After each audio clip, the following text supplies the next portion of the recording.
नमस्कार, मैं हिमांशी। स्वागत है आपका द पैम्फलेट में। राहुल गांधी एक बार फिर विदेशों में हैं और भारत की निंदा करने में व्यस्त हैं।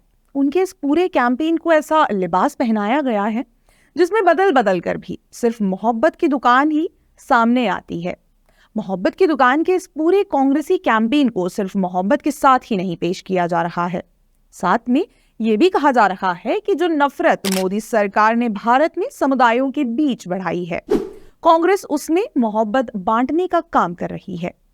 सत्ता पाने की कांग्रेसी भूख इतनी प्रबल हो चुकी है कि उसे इसके लिए विदेशों में भारत की आलोचना और झूठ बोलने से परहेज नहीं है।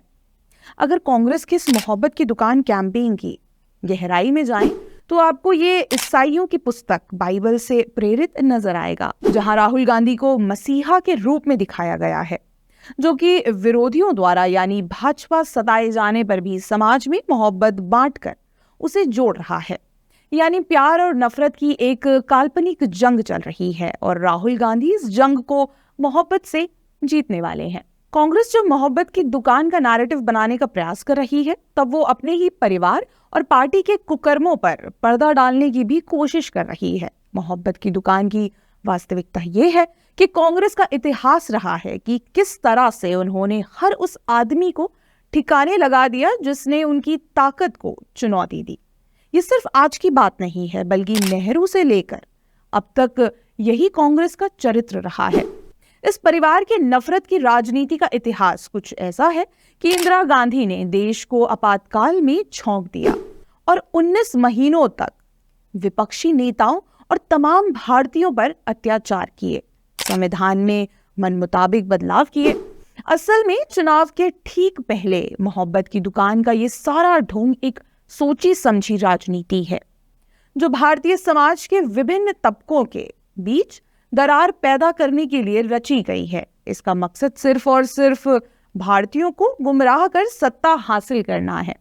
हकीकत यही है कि राहुल गांधी और उनकी पार्टी मोहब्बत की दुकान नहीं, बल्कि नफरत का मेगा मॉल चला रहे हैं।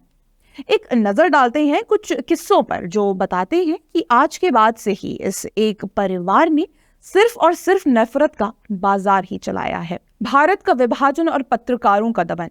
भारत का विभाजन कौन भूल सकता है। देश के पहले प्रधानमंत्री नेहरू विभाजन के बाद आलोचना को स्वीकार नहीं कर सके और उनकी नीतियों के खिलाफ कार्टून प्रकाशित करने के लिए ऑर्गेनाइजर मैगजीन पर प्रतिबंध लगा दिया गया। इतना काफी नहीं था, बाद में चेन्नई की क्रॉस रोड्स पत्रिका पर उनकी नीतियों की आलोचना प्रकाशित करने के लिए प्रतिबंध लगा दिया गया। ऐसी ने जब इन प्रतिबंधों को रद्द किया, तो नेहरू ने संविधान लागू होने के एक साल के भीतर ही इसमें संशोधन किया और इसके द्वारा दी गई अभिव्यक्ति की पूर्ण स्वतंत्रता पर ही नकेल कस दी। कलाकारों को जेल में डालने वाली नफरत। साल 1951 में गीतकार मजरूह सुल्तानपुरी को सिर्फ इसलिए जेल में डाल दिया गया था क्योंकि उन्होंने नेहरू को कॉमनवेल्थ का दास और हिटलर बोल दिया था। सुल्तानपुरी ने लिखा था, मन में जहर डॉलर के बसा के फिरती है भारत की अहिंसा, खादी की केंचुल को पहनकर ये केंचुल लहराने न पाए, ये भी है हिटलर का चेला, मार लो साथी जाने न पाए। कॉमनवेल्थ का दास है नेहरू, मार लो साथी जाने न पाए। 1962 के युद्ध में चीनी सैनिकों से मिली हार के बाद एक गांधीवादी व्यक्ति धर्मपाल को उनके 2 सहयोगियों नरेंद्र दत्ता और रूप नारायण के साथ गिरफ्तार किया गया और तिहाड़ जेल में बंद कर दिया गया।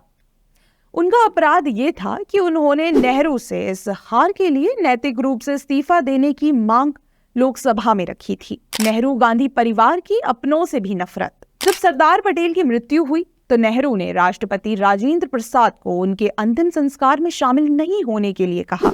उन्होंने कहा कि अंतिम संस्कार में शामिल होने वाले नौकरशाह अपने निजी खर्चे पर ऐसा कर सकते हैं। राजेंद्र प्रसाद ने नेहरू की उपेक्षा की और दाह संस्कार के लिए चले गए।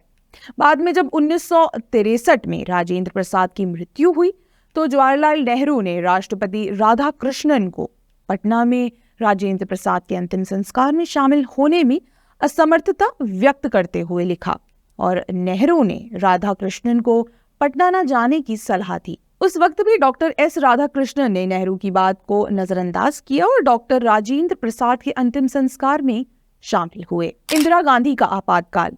जिस तरह से आपातकाल लगाया गया और विपक्षी नेताओं और आम भारतीयों पर अत्याचार किए गए, उससे इंदिरा गांधी की देशवासियों के लिए मोहब्बत साफ दिखती है। 19 महीनों के लिए नागरिकों के अधिकारों को निलंबित कर दिया गया था और लोगों के बिना किसी कारण की गिरफ्तारी हो रही थी। कन्नड़ अभिनेत्री स्नेहलता रेड्डी की कहानी उस नफरत का उदाहरण है जिसे कांग्रेस की मोहब्बत की राजनीति का सबसे बड़ा उदाहरण कहा जा सकता है। स्नेहलता को जेल में जो यातनाएं दी गई, उसकी जेल से निकलने के कुछ दिन बाद मृत्यु हो गई। मेनका गांधी का निष्कासन। संजय गांधी की 23 वर्षीय विधवा को संजय गांधी की मृत्यु के बाद पीएम हाउस से उनके 1 वर्षीय बेटे के साथ निकाल दिया गया। अगर मेनका गांधी के शब्दों में कहें तो उन्हें सोनिया गांधी के दबाव के कारण निकाला गया था। And therefore she had to give in a lot to his demands and his family's demands. And one of their main demands was that Menaka has to go.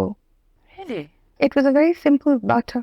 जब बड़ा पेड़ गिरता है, राजीव गांधी ने तो सिखों की हत्या का मजाक तक ये कहकर बनाया था कि जब कोई बड़ा पेड़ गिरता है तो धरती हिलती है। इंदिरा गांधी की हत्या के बाद देश भर में कांग्रेस के नफरती समर्थकों ने सिखों की हत्या की और आज राहुल गांधी कहते हैं कि वो मोहब्बत की दुकान चला रहे हैं। कांग्रेस पार्टी के अध्यक्ष पद से सीताराम केसरी को हिंसक तरीके से हटाना कोई कैसे भूल सकता है।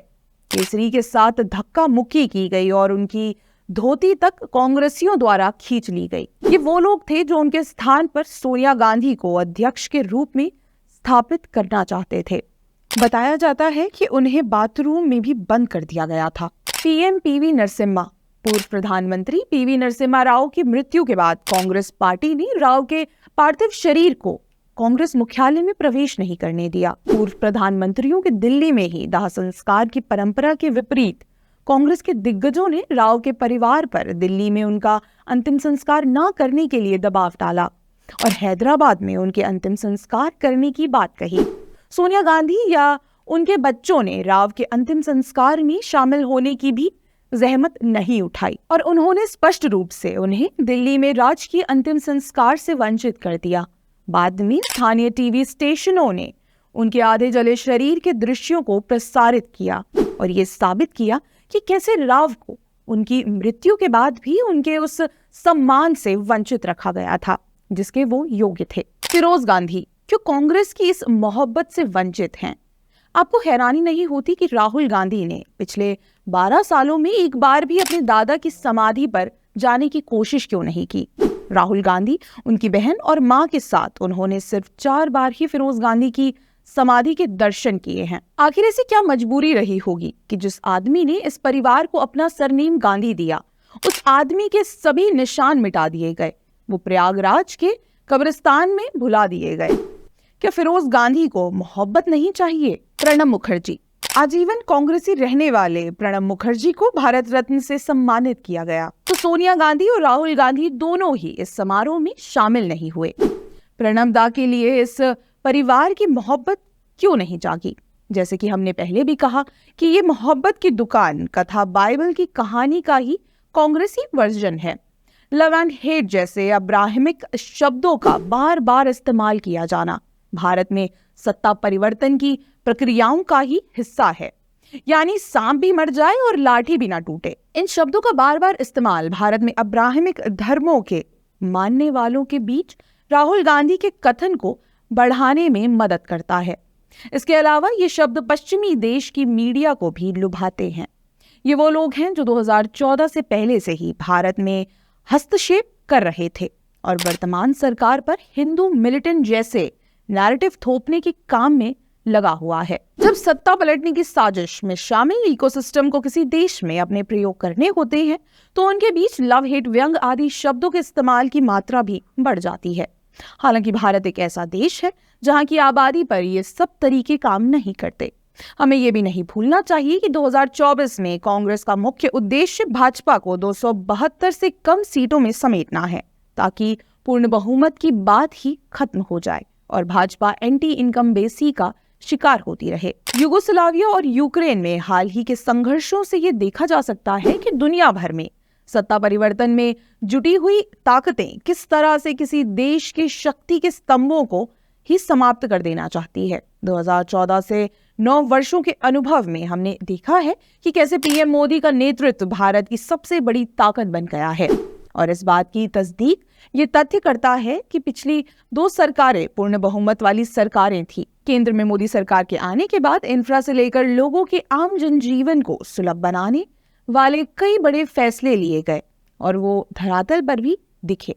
लेकिन कांग्रेस ने लोगों को इनके खिलाफ भड़काने में ही अपनी भूमिका निभाई। पिछले 9 वर्षों में भारतीय रेलवे में हुआ बड़ा परिवर्तन सफलता की ही कहानी कहता है और हाल ही में बालासोर में हुई दुर्घटना के बाद इसका राजनीतिकरण इस बदलाव के खिलाफ लोगों को भड़काने के लिए किया जा रहा है। इन वर्षों में आरबीआई और बैंकिंग सिस्टम जैसे स्थानों और अडानी और अंबानी जैसे उद्योगपतियों के संबंध में आर्थिक प्रगति पर भी कई बार हमला किया गया है। मोदी सरकार की सबसे बड़ी सफलता की कहानी आंतरिक सुरक्षा में मिली कामयाबी है, लेकिन अब हो सकता है कि इसे भी निशाना बनाने का प्रयास किया जाए। कैसा लगा आपको हमारा ये वीडियो? कमेंट बॉक्स पर लिखकर अवश्य बताएं। तब तक के लिए देखते रहिए द पैम्फलेट। धन्यवाद।